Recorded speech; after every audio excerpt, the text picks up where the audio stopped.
The council chamber was silent. 12 different alien species sat around the massive circular table, each one more advanced than the last. The Hegemony Council had ruled this part of the galaxy for over 3,000 years. They had destroyed countless worlds and wiped out hundreds of species. But today was different. High Commander Zexthel raised his 4 arms and spoke in a voice that echoed through the chamber. His species, the Krillians, had gray skin like stone and eyes that glowed red in the dark. "We have found them," he said. "The humans," a low growl came from across the table. General Vorthak of the Saurian Empire showed his sharp teeth. His people looked like giant lizards that walked on 2 legs. "These creatures are dangerous," he said. "Our scouts have watched them for months. They fight each other constantly. They destroy their own planet. They are violent beyond measure." The other council members nodded. Each species had sent their best spies to watch the small blue planet called Earth. What they saw made them afraid. Dr. Melkira, a tall being with pale blue skin and 6 eyes, stood up. Her people, the Xanathi, were known for their intelligence. "The humans are still primitive," she said. "They barely have space travel, but they learn fast. Too fast. In just 100 years, they went from riding animals to splitting atoms. They are advancing at a rate we have never seen." "That is exactly why they must die," said Ambassador Philanox. His species, the Voidwalkers, could phase in and out of reality at will. They appeared as dark shadows with glowing white eyes. "We have run the calculations. If we leave them alone, they will become a threat to the entire galaxy within 500 years. High Commander Zexthel activated a holographic display in the center of the table. Images of Earth appeared, showing cities full of humans going about their daily lives. "Look at them," he said. "They have no idea we exist. They think they are alone in the universe. They are weak now, but they will not stay weak." The display changed to show human soldiers in battle. The council watched as humans fought with weapons that could level entire cities. They saw massive wars that killed millions. They saw humans never giving up, even when facing certain death. "They do not surrender," said General Vorthak. "Even when they are outnumbered 10 to 1, they keep fighting. This is not normal behavior. Most species know when to give up. Humans do not." Captain Tisara of the Serpentine Fleet hissed through her forked tongue. Her people looked like giant snakes with arms. "Our psychological experts have studied them," she said. "Humans become more dangerous when they are threatened. When you corner them, they do not run. They attack with everything they have." The display showed more images. Humans in spacesuits working on primitive space stations. Human scientists discovering new technologies. Human explorers pushing into dangerous territories. "They are curious," said Dr. Melkira. "Dangerously curious. They explore everything. They question everything. They never stop learning. This makes them unpredictable." High Commander Zexthel turned off the display. "The vote is simple," he said. "Do we allow this species to continue growing? Or do we remove the threat before it becomes too large to handle?" The chamber fell silent again. Each council member knew what this meant. The Hegemony had a rule. Any species that could threaten their power must be destroyed. They had followed this rule for thousands of years. It had kept the galaxy peaceful and under their control, but this felt different. The humans had done nothing to provoke them. They did not even know the Hegemony existed. This would be pure murder on a scale never seen before. "How many live on their planet?" asked Elder Quintal of the Crystal Hierarchy. His people were made of living crystal and rarely spoke. 12 billion, answered Dr. Melkira. "Men, women, and children. They have spread across their entire world." "All of them?" asked Captain Tisara. "All of them," confirmed High Commander Zexthel. "A complete cleansing, no survivors, no witnesses. The galaxy must never know what humans could have become." The vote was called. One by one, each species raised their hand, tentacle, or claw. The Krillians voted yes. The Saurians voted yes. The Xanathi voted yes. Every single member of the council agreed. humanity would die. The planning took 3 weeks. The hegemony brought together the largest fleet in their history. 5,000 warships from 12 different species. Each ship carried weapons that could crack planets in half. The humans would have no chance to fight back. The attack would come in waves. First, they would destroy all human satellites and space stations. This would cut off their communications and leave them blind. Second, they would target all major cities with orbital bombardment. Third, they would release biological weapons. That would kill any survivors. Finally, they would send ground forces to hunt down anyone still alive. Admiral Kexmar of the Krillian Navy was put in charge of the operation. He was old, even for his species, and had destroyed over 50 worlds. In his career, "This will be quick," he told his officers. "The humans cannot fight what they cannot see." The fleet moved into position around Earth's solar system. They stayed hidden behind the planet's moon and in the shadow of other planets. Advanced cloaking technology made them invisible to human sensors. On Earth, humans went about their normal lives. Children played in parks. Adults worked in offices and factories. Scientists studied the stars, dreaming of the day they might find other intelligent life. None of them knew that death was waiting in the darkness above their heads. The attack began at exactly midnight, Greenwich Mean Time. The first wave of ships decloaked and opened fire on everything in Earth's orbit. The International Space Station vanished in a ball of fire. Communication satellites were turned to dust. The humans' primitive space defenses were destroyed before they could even respond. On the surface, people looked up at the night sky and saw flashes of light. Some thought they were meteors. Others thought they were fireworks. The truth was much worse. The second wave began 10 minutes later. Massive energy beams struck the Earth's surface. New York City was the first to die. The entire island of Manhattan was turned to glass in seconds. London followed. Then Tokyo, Moscow, Beijing, and every other major city on the planet. Humans finally realized what was happening, but it was too late. Their militaries tried to fight back, but their weapons were useless against alien shields. Fighter jets were swatted out of the sky like insects. Nuclear missiles were intercepted. Before they could reach their targets, the biological weapons came next. Alien ships sprayed invisible death across the planet. The plague was designed specifically to kill humans. It spread through the air, through water, through touch. Within hours, entire continents were dying, but the worst part was still to come. The ground forces landed in the third week. Alien soldiers began hunting for survivors. They had orders to kill every human they found, no matter how young or old. The hunt was systematic and thorough. Some humans tried to hide in underground bunkers. The aliens dug them out. Others fled to remote forests and mountains. The aliens tracked them down with advanced sensors. A few tried to fight back with primitive weapons. They were slaughtered without mercy. Sarah Chun was a marine biologist working at a deep-sea research station when the attack began. She was 2 miles underwater when the world above burned. Her team of 12 researchers watched in horror as their communications went dead. When they finally surfaced, they found nothing but ash and ruins. Marcus Kane was a retired general living in a cabin in the Rocky Mountains. He had fought in 3 wars and thought he had seen everything. But nothing prepared him for the sight of alien ships hunting humans like animals.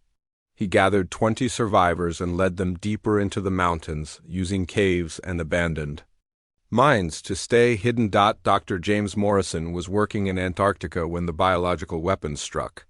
The remote research base was forgotten by the aliens, and the extreme cold seemed to slow the plague. He and his team of scientists managed to seal themselves in their laboratory and wait for the death outside to pass. These were just a few of the humans who survived the first 6 months. Out of 12 billion people, fewer than 50,000 remained alive. They were scattered across the planet, hiding in places too remote or too deep for the aliens to easily find. The hegemony declared victory. Admiral Kexmar sent a message to the Council. The human threat has been eliminated. Earth is cleansed. We suffered 0 casualties. High Commander Zexthal was pleased. Mark their system as forbiddance, he ordered. No one is to go near that planet for 1,000 years. Let it heal from the damage we have done." The alien fleet departed, leaving Earth as a graveyard. The planet's blue oceans were poisoned, its green forests were burned, its great cities were nothing but radioactive craters. From space it looked like a dead world, but deep in the ocean trenches, in hidden mountain caves, and in forgotten research stations, something survived. The humans who remained were changed by what they had witnessed. They had seen their entire species nearly wiped out. They had watched their children murdered. They had lost everything they ever loved, and they remembered every single moment of it. The aliens thought they had killed a dangerous species before it could become a threat. They thought they had prevented a war by striking first. They thought they had made the galaxy safer. They were wrong about everything. What they had actually done was create exactly what they feared most. They had taken a species that might have been peaceful and turned it into something that would never forgive, never forget, and never stop hunting. The surviving humans did not know it yet, but they were about to become the very monster the aliens had tried to prevent. And when they finally emerged from their hiding places, the galaxy would learn what true terror looked like. The purge was over. The real war was about to begin. 15 years had passed since the day the sky burned. The world above ground was still a wasteland of ash and poison. But deep beneath the Pacific Ocean, something new was being born. Dr. Sarah Chun pressed her hand against the thick glass window of the underwater facility. Outside, strange fish swam through the darkness, their bodies glowing with unnatural light. The alien biological weapons had changed everything, even the creatures in the deepest parts of the ocean. "The radiation levels are dropping," said Dr. Martinez, looking at his instruments. He was one of the 12 researchers who had survived with Sarah in the deep sea station. "We might be able to expand the facility soon." Sarah nodded but did not smile. She rarely smiled anymore. None of them did. The weight of being among the last humans alive was too heavy for simple happiness. "How many new children this month?" she asked. 3, Martinez answered. "That brings our population here to 47. 47 people living in a facility built for 12. They had worked miracles to expand their small research station into something that could support a growing community, but every birth was both a blessing and a curse. Another mouth to feed. Another person who would grow up knowing only hatred for the aliens who had murdered their species. The children born in the deep were different from their parents. They had never seen sunlight or breathed natural air. They learned to read using technical manuals about weapons and alien technology. Their lullabies were stories about the day they would take revenge on the creatures that had killed their grandparents. 8-year-old Tommy Chun Martinez was typical of the new generation. He was small and pale from living underwater, but his eyes burned with intelligence and anger far beyond his years. He could take apart an alien energy weapon and put it back together in less than 5 minutes. He spoke 3 alien languages fluently, and he had never once asked what flowers looked like. "When will we go up there?" he asked Sarah one day, pointing toward the ceiling that separated them from the poisoned world above. "When we are ready," Sarah told him. It was the same answer she always gave. "When will we be ready?" Sarah looked into his young eyes and saw the same hunger for vengeance that burned in all the children. "When we are strong enough to make them pay for what they did." 3,000 miles away, in a converted mine deep in the Andes Mountains, General Marcus Kane was having a similar conversation with his own group of survivors. Kane's mountain hideout had grown from 20 people to nearly 300 over the years. They had dug deeper into the mountain, creating a network of tunnels and chambers that stretched for miles underground. Unlike Sarah's scientific community, Kane's people were preparing for war. The general was 68 years old now, but the years of hiding had made him harder, not weaker. His hair was completely white, and scars covered his hands from working with salvaged alien technology. But his mind was as sharp as ever, and his hatred for the aliens burned like a furnace in his chest. "Show me the new weapons," he said to his chief engineer, a woman named Lisa Park, who had been a software designer before the attack. Park led him to a workshop carved out of solid rock. Tables covered with alien devices filled the space. Humans, in dirty overalls, worked with tools they had built themselves, slowly taking apart the weapons their enemies had left behind. "We have made progress with their energy rifles," Park said, picking up a sleek alien weapon. "We can build copies now, but they are not as powerful as the originals. We are missing some key materials." Kane examined the weapon. It was lighter than any human gun, and it could fire bolts of pure energy that could cut through steel, but Park was right. Their copies were weaker than the alien versions. "What about the shields?" he asked. "Still working on those," Park admitted. "The technology is more complex than their weapons. But we have learned something interesting. Each alien species uses different shield frequencies. If we can identify which species we are fighting, we can adjust our weapons to penetrate their defenses." Kane smiled grimly. It was the first good news he had heard in months. "How many species attacked us?" 12 different types, based on the technology we have found. The Krillians seem to be the leaders. The Saurians provide most of the ground forces, the others have specialized roles," the general nodded. He had been studying the aliens for 15 years, learning everything he could about their weapons, their tactics, and their weaknesses. His people had become experts at salvaging alien technology from the battlefields above ground. They had learned to identify different species by their equipment. They had even begun to understand some of their languages, but, most importantly, they had learned to hate with a purity that scared even Kane himself. In the workshop, a 12-year-old boy named David was working on a complex piece of alien electronics. His small fingers could reach places that adult hands could not. His young eyes could see details that older people missed, and his mind absorbed technical knowledge like a sponge. "I think I've found something," David said, holding up a small crystal device. "This is from a Xanathi communication system. If we can decode it, we might be able to listen to their transmissions." Kane knelt down next to the boy. David had been 6 when the aliens came. His parents had been killed in the first wave of attacks. Kane had found him hiding in a burned-out school, more dead than alive.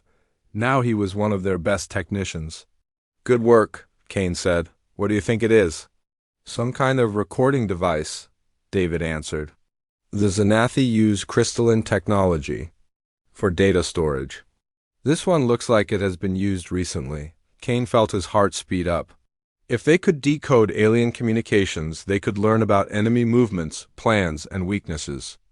It could be the breakthrough they had been waiting for. On the other side of the world, in a research facility hidden beneath the ice of Antarctica, Dr. James Morrison was making his own discoveries. Morrison's group was the smallest of the major survivor communities, with only 18 adults and 5 children, but they had advantages that the others did not. The extreme cold had preserved many pre-war technologies. The isolation had kept them safe from alien hunting parties. And Morrison himself was a genius in multiple fields of science. "The biological weapon has interesting properties," Morrison said to his assistant, Dr. Emma Foster. They were looking at samples of the alien plague under a microscope. "It was designed specifically to kill humans, but it also adapts to environmental conditions." "What do you mean?" Foster asked.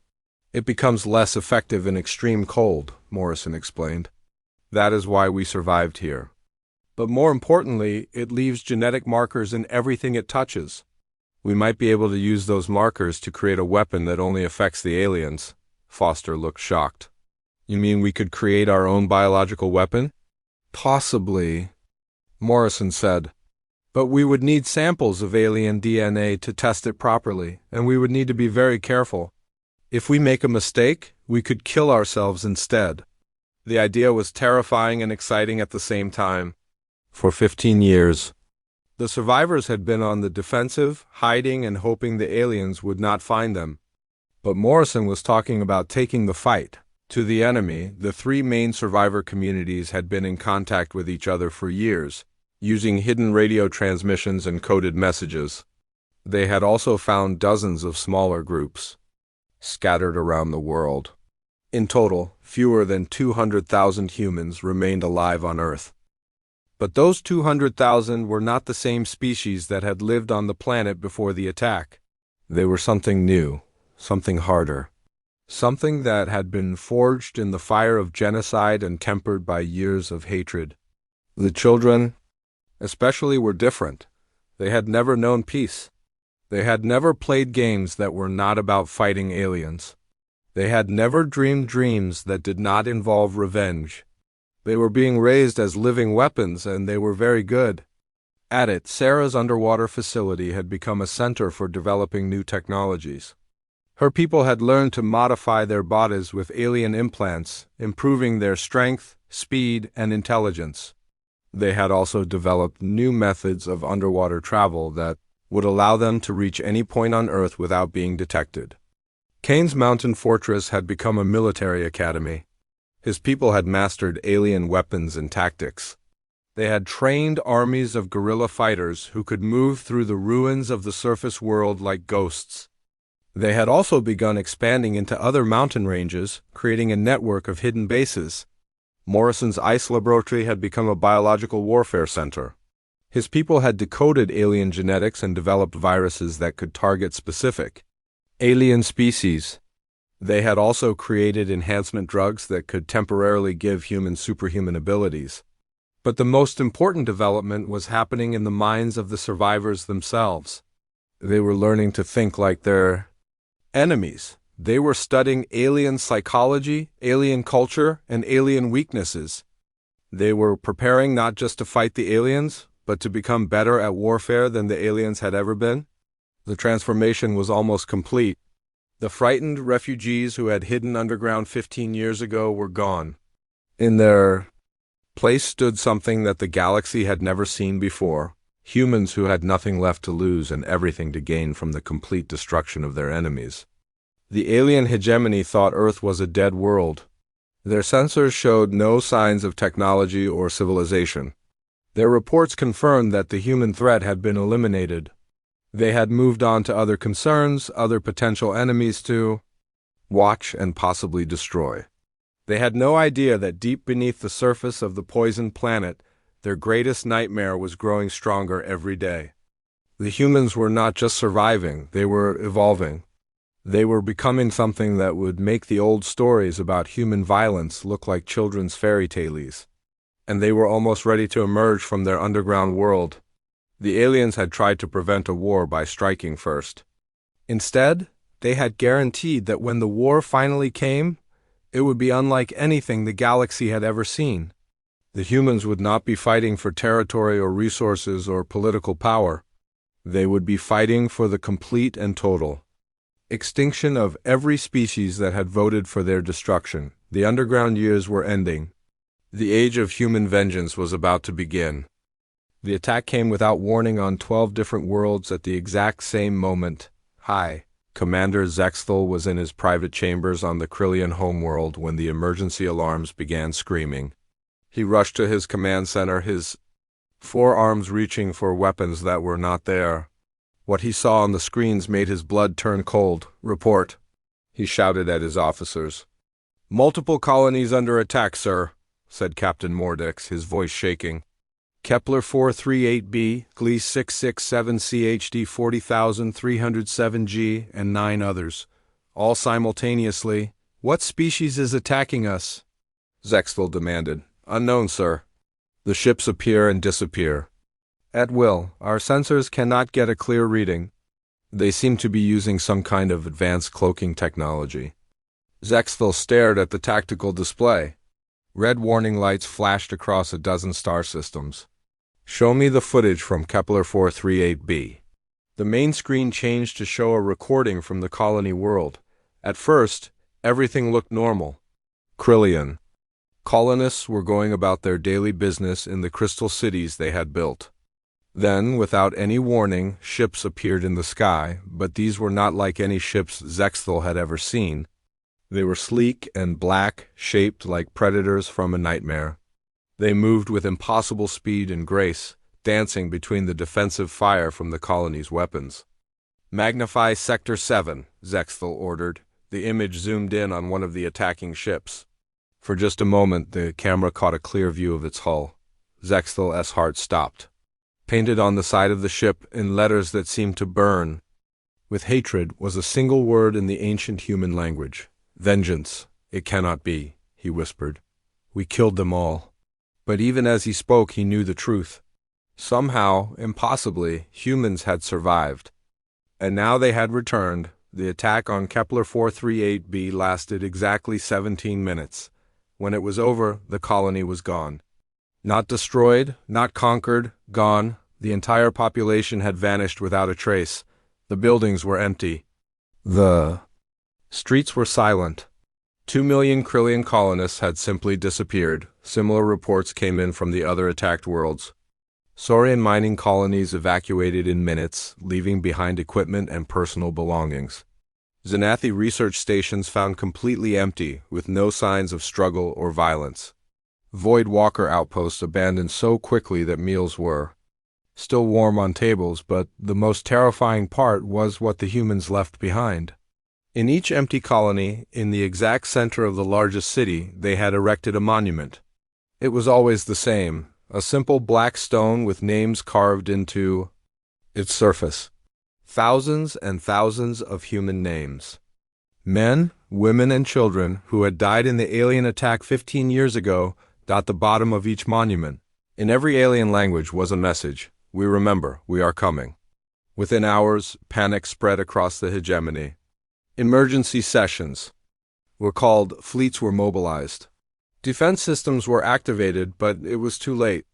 The humans were already inside their territory, and they were hunting. Admiral Sarah Chun stood on the bridge of her flagship, the Retribution. The ship was a masterpiece of human engineering, built using stolen alien technology and powered by pure hatred. It could appear and disappear at will, phase through solid matter, and strike with the force of a dying star. Tactical report, she said to her second-in-command, Captain Torres. All targets secured, Admiral. Kepler 438b population successfully relocated to Processing Station Alpha. No casualties among our forces, Sarah nodded. The humans were not killing their enemies. Not yet? Death would be too quick, too merciful? They had something much worse planned. What is our next target? She asked. The Saurian Military Academy on Proxima Centauri B, Torres answered. Intelligence indicates they train their elite commandos there. Excellent. Those commandos killed human children during the ground assault phase. They will be perfect for the next stage of our plan. Sarah turned to look out at the stars. She was no longer the frightened marine biologist who had hidden underwater for 15 years. The woman who stood here now was something the galaxy had never seen before, a human military leader who had been shaped by genocide into a perfect instrument of vengeance. Her body had been enhanced with alien technology. Her mind had been expanded by neural implants. Her heart had been hardened by years of planning for this moment. She was faster than a Saurian, stronger than a Krillian, and more intelligent than a Xanathi. And she was only one of thousands. The human fleet was unlike anything the galaxy had ever seen. Their ships were built for stealth and terror. They could strike anywhere, anytime, and vanish before the enemy could respond. But more importantly, they were crewed by humans who had spent 15 years learning to hate more efficiently than any species in the galaxy. General Marcus Kane led the ground assault teams. His soldiers were enhanced humans who could fight in any environment, survive injuries that would kill normal people, and operate alien technology better than the aliens themselves. They moved like shadows and struck like lightning on Proxima Centauri B. Kane's forces materialized inside the Saurian Military Academy during a graduation ceremony. 3,000 elite Saurian commandos were celebrating their completion of training when the humans appeared among them. The Saurians reached for their weapons, but the humans were faster. Not because they wanted to kill the aliens, but because they wanted to capture them alive. Stun weapons fired in perfect coordination.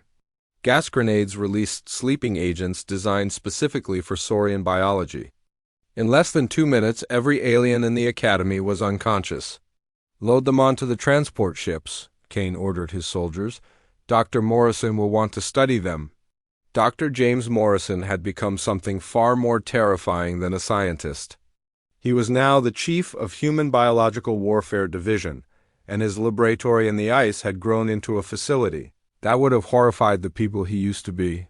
The captured aliens were brought to him in specially designed holding cells. Each species required different containment methods. The Krillians needed high-gravity environments. The Saurians required specific temperatures. The Xanathi had to be kept in crystalline chambers. But Morrison had studied them all. He knew their weaknesses better than they knew themselves.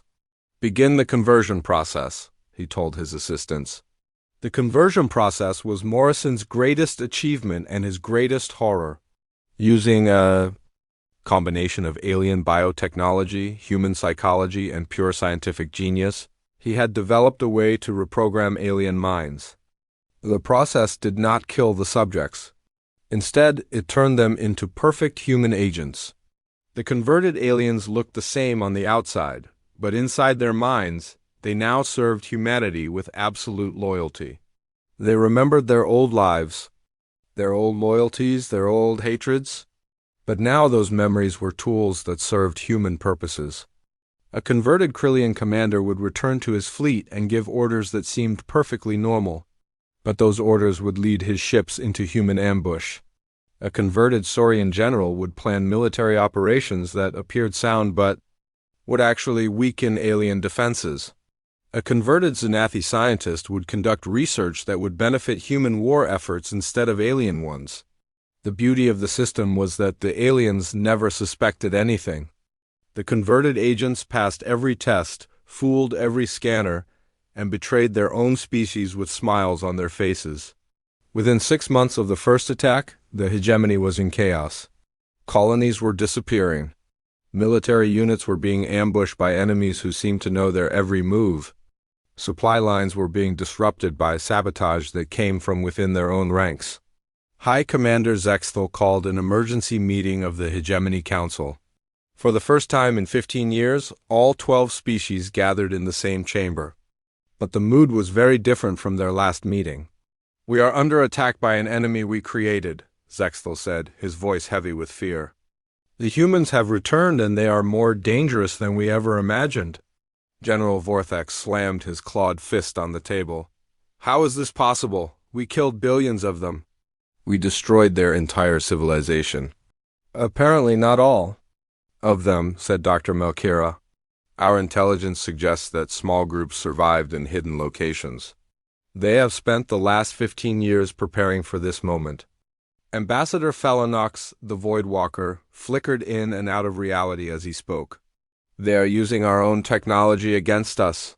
Their ships are built with stolen hegemony designs, but modified in ways we do not understand." "What do they want?" asked Elder Quindle of the Crystal Hierarchy. The chamber fell silent. Everyone knew the answer, but no one wanted to say it. Finally, Zexthal spoke. "They want what we tried to give them, complete extinction. But this time they want to be the ones giving it." Captain Tessara of the Serpentine Fleet hissed angrily. "We should mobilize the entire hegemony fleet, crush them before they can grow stronger." "With what ships?" asked General Vorthak. "How far?" "Fleets have been destroyed or gone missing. The other half cannot find targets to fight. These humans appear and disappear like ghosts." "Then we negotiate," said Dr. Melkira. "We offer them reparations, territory, whatever they want." Zexthal activated the holographic display. Instead of showing star charts or tactical information, it showed a message that had been broadcast to every hegemony world that morning. The image was of a human woman in a military uniform. She looked young, but her eyes were ancient with hatred. When she spoke, her voice was calm and cold. "People of the hegemony," she said. "I am Admiral Sarah Chun of the Human Liberation Fleet. 15 years ago, you attempted to commit genocide against my species. You killed 12 billion innocent people, including children who had never harmed anyone." The image changed to show footage from the original attack. Alien ships bombing. Human cities, human children running in terror. Families torn apart by alien weapons. "You did this because you were afraid of what we might become," the woman continued. "You were right to be afraid. We have become exactly what you feared. We are your executioners, and we are coming for all of you. The message ended with coordinates and a time. What are those coordinates? Asked Ambassador Felinox. Zexthel checked his star charts. His face went pale. The hegemony capital system. And the time is in 3 days. The council members looked at each other in terror. The humans were not hiding anymore. They were announcing their next target openly, daring the entire hegemony to try to stop them. How many ships do we have left? Asked General Vorthok.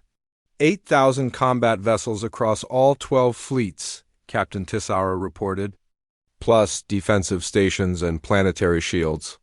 And how many ships do the humans have? Unknown. Our intelligence estimates suggest no more than a few hundred. Elder Quintal spoke for the first time in hours. Then why are we afraid? The question hung in the air like poison. Why were they afraid? They outnumbered the humans 20-1. They had superior technology and defensive positions. They should be able to crush the human fleet easily. But deep in their hearts, every member of the council knew the answer. They were afraid because the humans were no longer the same species they had tried to destroy. The surviving humans had been transformed by hatred and pain into something that nightmares were made of. The humans were not just fighting a war. They were conducting an extermination. And they were very, very good at it. 3 days later, the human fleet arrived at the hegemony capital system.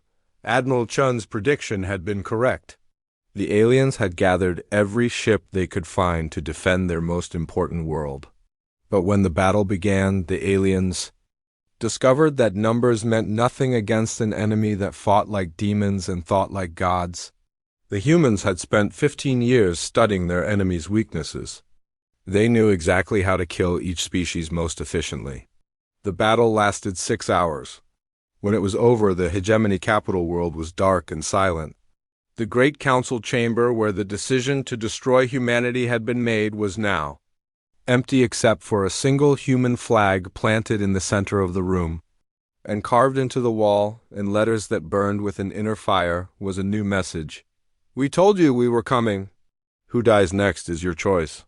The hunter had become the hunted, and the real war was just beginning.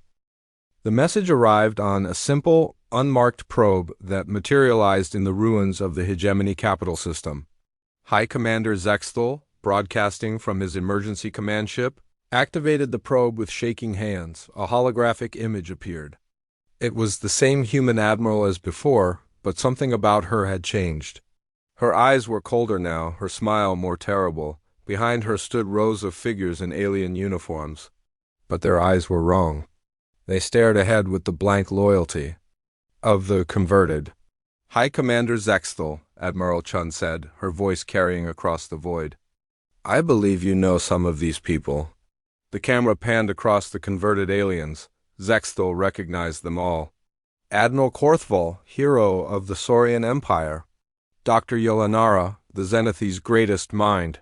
Captain Vexamor, leader of the Voidwalker fleet. They had all been captured in recent battles, and now they served humanity. You want to negotiate, Chun continued. Your representatives have been trying to contact us for weeks. Very well, we are prepared to listen to your offer. Zexthel felt a moment of hope. Perhaps the humans could be reasoned with. Perhaps they could find a way to end this war before it destroyed both sides. However, Chun said, and her smile became something that belonged in nightmares. First, we want to show you something. We want you to understand exactly what you did to us 15 years ago. The image changed. Zexthel found himself looking at a recording from the original attack on Earth, but this was not from alien sensors or military cameras. This was from human security footage, recorded by the victims themselves. He watched a human school being bombed by Saurian fighters. He saw children as young as 5 years old running in terror as alien soldiers pursued them. He saw families torn apart by energy weapons. He saw humans begging for mercy that never came, but the worst part was the audio, the screams, the crying. The last words of parents trying to protect their children. Zexthel had ordered the death of billions, but he had never heard them die. This is what you did to us, Chun's voice said over the images. You hunted our children for sport. You killed our elderly for target practice. You destroyed our entire civilization because you were afraid we might threaten you someday. The recording ended. Chun's face returned to the screen. Now we will show you what fear really looks like. The transmission ended. Within hours, reports began flooding in from across the galaxy. The humans had not just been preparing for military victory. They had been preparing for something much worse. On the Saurian homeworld, the water supply had been poisoned with a virus that caused madness. Millions of Saurians began attacking each other, unable to distinguish between friends and enemies. The virus was designed to activate slowly, spreading through families and communities before symptoms appeared. On Xanathi research stations, their own artificial intelligence systems turned against them. The computers that ran their entire civilization began following new programming. Doors sealed shut, trapping scientists in their laboratories. Life support systems failed in calculated sequences.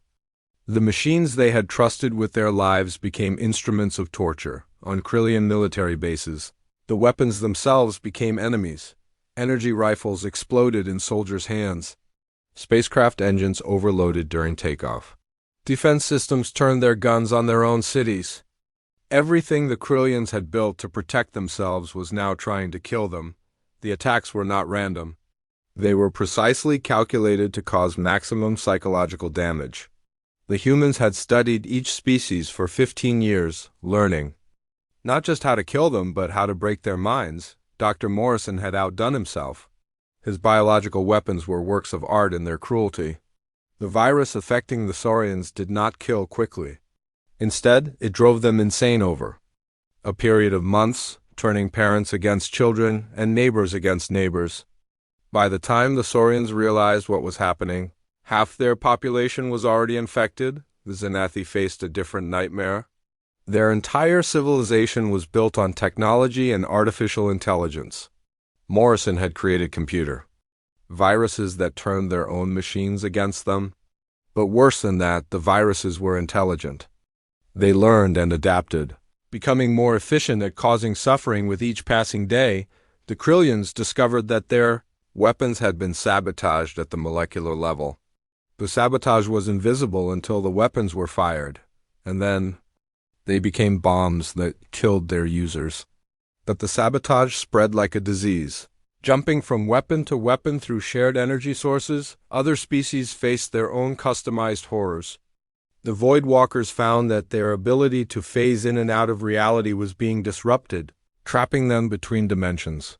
The Serpentine fleet discovered that their ship's life support systems were slowly poisoning them with gases that smelled like human blood. Each attack was designed not just to kill, but to spread terror and despair.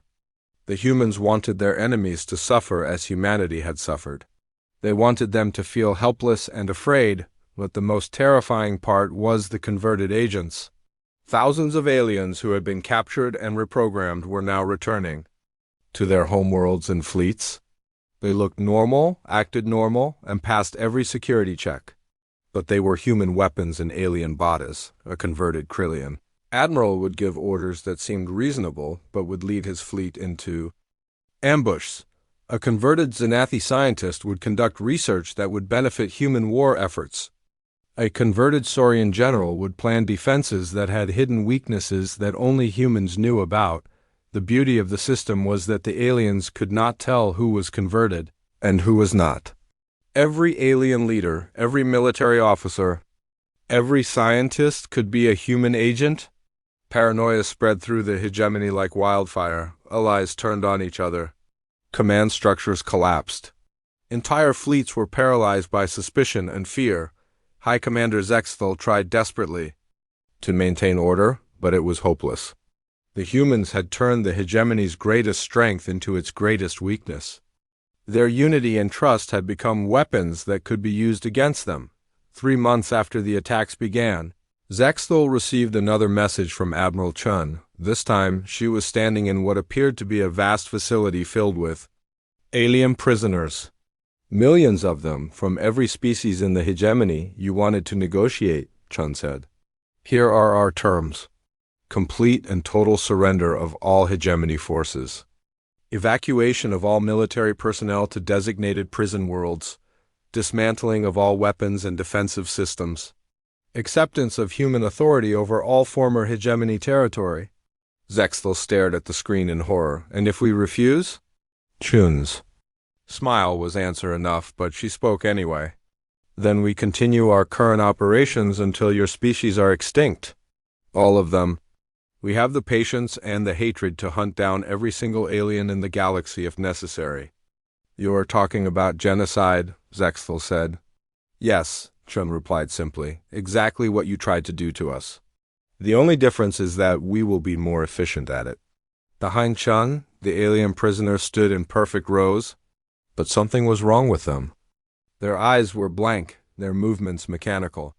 They had all been converted. These prisoners volunteered to serve humanity, Chun explained. They understand now that resistance is futile. They have found peace and surrender. Zexthel knew. It was a lie. The humans had broken their minds, turned them into puppets. But the message was clear. This was the fate awaiting every alien in the galaxy. We need time to consider your offer, Zexthel said. You have 24 hours, Chun replied. After that, we begin the final phase of our operations. The transmission ended, leaving Zexthel alone with his fear. He called an emergency meeting of what remained of the Hegemony Council. Only 6 of the original 12 species still had governments capable of making decisions. The others had collapsed into chaos or been completely conquered by human forces. We cannot win this war, said Dr. Melkira. Her people, the Xanathi, had suffered terribly from the computer viruses. Half of their research stations had been destroyed by their own machines. The humans are too advanced, too ruthless, too prepared. They are monsters, growled General Vorthek. The Saurian Empire was tearing itself apart as the madness virus spread. They have become everything we feared they would become. Because we made them that way, Elder Quintal said quietly. We turned them into monsters when we tried to destroy them. Ambassador Phalanox flickered in and out of reality, his people's dimensional abilities still being disrupted by human technology. What choice do we have? If we surrender, they will enslave us all. If we fight, they will exterminate us. At least fighting gives us a chance, Captain Tisara said. But her voice lacked conviction. The Serpentine fleet had been reduced to a handful of ships. Zexthel looked around the table at the representatives of the species that had once ruled the galaxy. They were broken, terrified, defeated. The humans had accomplished in months what the hegemony had thought impossible. They had brought the greatest military alliance in galactic history to its knees. There is a third option, he said finally. The others looked at him with hope and desperation. We could try to reason with them. Show them that we are not all monsters. Appeal to whatever humanity they have left. The chamber fell silent. Everyone knew it was their only chance, but everyone also knew it was probably hopeless. The humans had been transformed by hatred and pain into something that might no longer be capable of mercy, but they had to try. Zexthel sent a message to Admiral Chun, requesting a face-to-face meeting. To his surprise, she agreed. She would meet with him on a neutral world, with minimal guards on both sides. When the day came, Zexthel arrived at the meeting with only 2 bodyguards. Chun came with the same number. But as soon as Zexthel saw her up close, he knew the meeting was pointless. Admiral Sarah Chun was no longer entirely human. Her body had been enhanced with alien technology. Her eyes glowed with artificial intelligence. Her skin had a metallic sheen that suggested extensive cybernetic modifications. She had become a fusion of human hatred and alien technology, more dangerous than either could be alone. You wanted to talk? She said, her voice carrying harmonies that no human throat could produce. Talk, Zexthel gathered his courage. We were wrong to attack your people. We were afraid and fear made us do terrible things. But this war will destroy both our species if it continues. Surely we can find a way to coexist. Chun listened without expression. When he finished, she was quiet for a long moment. Do you know what we found when we went back to Earth? she asked finally. Zexthel shook his head. Mass graves, billions of them. Children's toys melted by your energy weapons. Schools that had been bombed while classes were in session. Hospitals that you targeted specifically because they were full of injured civilians. Chun's voice remained calm, but her eyes began to glow brighter. You did not just try to kill us. You tried to erase us. You wanted to make sure that no trace of humanity remained in the universe. You hunted down families and executed them for the crime of existing. She stood up, and Zexthel could see that she was no longer entirely organic. Parts of her body were clearly mechanical, fused with alien technology in ways that should have been impossible. Now you want to coexist? She said. Now you want peace, after you murdered our children? Chun reached into her uniform and pulled out a small device. She activated it, and holographic images filled the air between them. Images of human children being hunted by alien soldiers. Images of families being torn apart. Images of entire cities being burned. Every human child who died screaming your names with their last breath, Chun said. Every parent who watched their children murdered by your forces. Every grandmother who was executed for being too old to run. They are all here with me now. She touched her head, and Zexthel realized with horror that she had somehow stored the memories of the dead inside her own mind. I carry their pain. With me always, she said, their fear, their hatred, their last thoughts, and they all want the same thing. They want every alien in the galaxy to pay for what you did. Zexthel tried one last time, but surely some mercy. Mercy. Chun interrupted. Did you show mercy to the 5-year-old children you hunted through the ruins of New York? Did you show mercy to the families you executed for trying to hide? The holographic images changed, showing security footage from the original attack. Zexthel watched alien soldiers, some of them from his own species, killing human civilians who were trying to surrender. This is what mercy looks like to you, Chun said. This is what you consider acceptable behavior. She deactivated the device and the horrible images disappeared. The war continues until every species that voted for our destruction is extinct, she said. That is not negotiable. That is not subject to discussion. That is simply what is going to happen. Chun turned to leave, then paused. You created us, she said. When you tried to destroy humanity, you created something far worse than we ever could have become naturally. We are your children now. We are exactly what you made us. And we will be your executioners. She walked away, leaving Zexthel alone with the knowledge that the galaxy was doomed. The humans had become the very monsters the hegemony had tried to prevent, but now it was too late to undo what had been done. The war would continue until one side or the other was completely extinct, and the humans had already proven they were very good at extinction. 25 years had passed since the first alien ship appeared in Earth's sky. The galaxy was no longer the same place it had been when the hegemony ruled with absolute power. Now, human ships patrolled every star system, and alien refugees fled from system to system like animals being hunted. Admiral Sarah Chun stood on the bridge of her flagship, the Nemesis, looking out at what had once been the proud Krillian homeworld. The planet below was dark and silent. Its great crystal cities lay empty. Its orbital stations had been reduced to scrap metal floating in space. The few Krillians who remained alive were kept in processing centers, waiting for their final fate to be decided. Report, Chun said to her second-in-command, Captain Torres. Torres was no longer entirely human either. None of them were. 25 years of war had changed humanity into something that their ancestors would not have recognized. All resistance in this system has ended, Torres replied. His voice carried electronic harmonics from the alien communication implants in his throat. The last Krillian fleet surrendered 3 hours ago. High Commander Zexthel has requested a final audience with you. Chun smiled, but it was not a human expression anymore. Her face had been rebuilt with alien technology, and her smile showed teeth that had been replaced with weapons. Bring him to me. Minutes later, Zexthel was escorted onto the bridge. The proud Krillian commander who had once ruled half the galaxy was now a broken old alien chains. His 4 arms were bound behind his back. His red eyes, once fierce and commanding, now held nothing but fear and despair. "Admiral Chun," he said, his voice barely a whisper, "I have come to offer the formal surrender of all remaining Krillian forces." Chun looked down at him from her command throne. She had grown taller over the years, enhanced with genetic modifications that made her tower over most aliens. Her skin had a metallic sheen from the nanomachines that flowed through her bloodstream.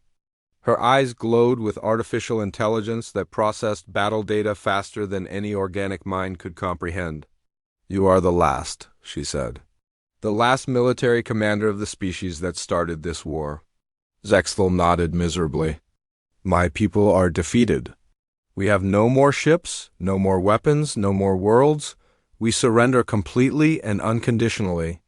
"You remember what you said 25 years ago?" Shun asked. "When you voted to exterminate my species?" Zexthel was quiet for a long moment. "We said that humans were too dangerous to be allowed to live. We said that you would become a threat to the entire galaxy if you were allowed to survive. And were you wrong?" Zexthel looked around the bridge of the Nemesis. Human officers worked at stations built from the combined technology of 12 different alien species.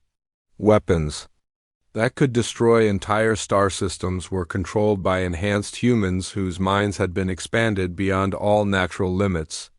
The ship itself was a fusion of human engineering and alien science that was more powerful than anything the galaxy had ever seen. "No," Zexthel admitted. "We were right. You have become exactly what we feared." Chun laughed, and the sound was like breaking glass mixed with electronic static. "But here's what you never understood. We were not dangerous when you found us. We were just animals playing with primitive technology. We might have remained peaceful for centuries, maybe forever." She stood up from her throne and walked over to where Zexthel knelt in chains. "You made us dangerous. When you murdered our children, you created the very monster you were trying to prevent. Every innovation in warfare, every advancement in killing technology, every breakthrough in the science of destruction, we developed all of it because you forced us to." Chun gestured to the screens around the bridge, which showed the current state of the galaxy. Human fleets patrolled every inhabited system. Alien populations lived in designated refugee camps. The great civilizations that had once ruled the stars were reduced to scattered survivors begging for food and shelter. "Look what you accomplished," she said. "You tried to commit genocide to prevent a war, and instead you guaranteed that when the war came, it would be total. You tried to eliminate a threat, and instead you created the greatest threat the galaxy has ever known." Captain Torres approached with a datapad. "Admiral, we have the final casualty reports from the campaign." Chun took the pad and read the numbers. Krillian population before the war, 47 billion. Krillian population now, 3 million. Reduction, 99.94%. She handed the pad back to Torres. "Very efficient." "What about the other species?" "Similar results across the board," Torres reported. "The Saurian Empire is down to 2 million survivors. The Xanathi Collective has fewer than 1 million remaining. The Void Walkers are extinct as of last week. The Serpentine fleet has been completely eliminated." Zexthel listened to the numbers with growing horror. Billions of lives reduced to statistics. Entire civilizations wiped out with casual efficiency. "You have become everything we said you would become," he whispered. "You are the destroyers of worlds. You are the end of civilizations. You are death itself." "Yes," Chun agreed. "We are. And you made us this way." She walked back to her command throne and sat down. The chair was made from the bones of alien creatures, a reminder of the price of crossing humanity. "But we are not finished yet," she continued. "There are still aliens alive in this galaxy. Still species that remember the old ways. Still creatures that might someday threaten humanity as you threatened us." Zexthel looked up at her in terror. "You have won. You control everything. What more could you possibly want?" Chun's glowing eyes fixed on his. "Safety? True. Complete, absolute safety.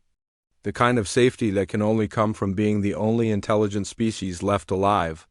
The Krillian commander felt his blood turn to ice. You cannot mean total extinction. Surely you do not intend to kill every alien in the galaxy. Why not? Chun asked. You were prepared to do the same to us. You voted unanimously to exterminate 12 billion humans, including newborn babies who had never harmed anyone. Why should we show you mercy that you refuse to show us? Because you are better than us? Zexthel said desperately. Because humans have compassion and empathy and ... Had? Chun interrupted. We had those things. Before you killed our children and burned our world. Before you forced us to spend 25 years becoming living weapons. Before you turned us into the monsters you see before you now. She activated a holographic display that showed the current human fleet. Thousands of ships, each one more advanced and deadly than anything the old hegemony had ever built. And they were crewed by humans who had been enhanced and modified until they were barely recognizable as the same species that had once lived peacefully on Earth. Do you see what we have become? Chun asked. We are no longer the humans you tried to destroy. We are something new. Something that has never existed before in the galaxy. We are a species that was forged in the fire of genocide and tempered by decades of hatred. She stood up again and walked to the main view screen, which showed the dark homeworld of the Krillians below. We have learned to think like you think, to plan like you plan, to kill like you kill. But we have also learned to do all of these things better than you ever could. We have become the perfect predator, designed specifically to hunt and destroy. Alien civilizations. Zexthel tried one last time to appeal to whatever humanity might remain in the creature before him. There must be some part of you that remembers what it was like to be human. Some part that still believes in mercy and forgiveness. Chun was quiet for a long moment. When she spoke again, her voice was softer, more like the old human she had once been. Do you want to know what I remember? She asked. I remember a little girl named Emma Martinez. She was 7 years old when your soldiers found her hiding in a school basement. She was crying and asking for her mother when they shot her. The Admiral's voice began to change, becoming harder and more mechanical. I remember an old man named Robert Chun. He was my grandfather. He was 83 years old and blind from cataracts when your troops executed him for being too slow to evacuate. He died calling my name. Her eyes began to glow brighter, and the temperature on the bridge seemed to drop. I remember a baby named Michael Torres. He was 6 months old when your biological weapons killed him. He died in his mother's arms, not understanding why he was in pain. Chun turned back to face Zexthel, and he saw that her face had become a mask of cold fury. I carry the memories of every human who died screaming your names, she said. Every child who was murdered. Every parent who was executed. Every grandmother who was hunted down like an animal. They are all here, inside my mind, demanding justice. She touched her temple, where alien neural implants glowed beneath her skin. And do you know what justice looks like to them? It looks like every alien in the galaxy sharing their fate. It looks like alien children crying for parents who cannot save them. It looks like alien civilizations being wiped out as completely as you tried to wipe out ours. Zexthel fell to his knees, finally understanding the true scope of what humanity had become. You are not just going to kill us, he whispered. You are going to make us extinct. Completely extinct, Chun confirmed. Every alien species that participated in the attack on Earth will be eliminated. Every world they ever colonized will be claimed by humanity. Every trace of their civilizations will be erased from the galaxy. She walked back to her command throne and activated the ship's communication system. This is Admiral Sarah Chun of the Human Liberation Fleet, she said, her voice being broadcast to every remaining alien settlement in the galaxy. I am speaking to the survivors of the hegemony species, wherever you may be hiding, on 1,000 different worlds, in refugee camps and hidden bases and desperate shelters. The last aliens in the galaxy listened to her words with growing terror. 25 years ago, your leaders voted to exterminate humanity because they feared what we might become. Today, I am here to tell you that their fears were justified. We have become exactly what they said we would become. We are the destroyers of civilizations. We are the end of species. We are death itself. Shun paused, letting her words sink in. But unlike you, we will give you a choice. You have 72 hours to evacuate to the designated reservation systems. These systems have been prepared for your species-specific needs. You will be allowed to live there under human supervision for the remainder of your natural lives. Another pause.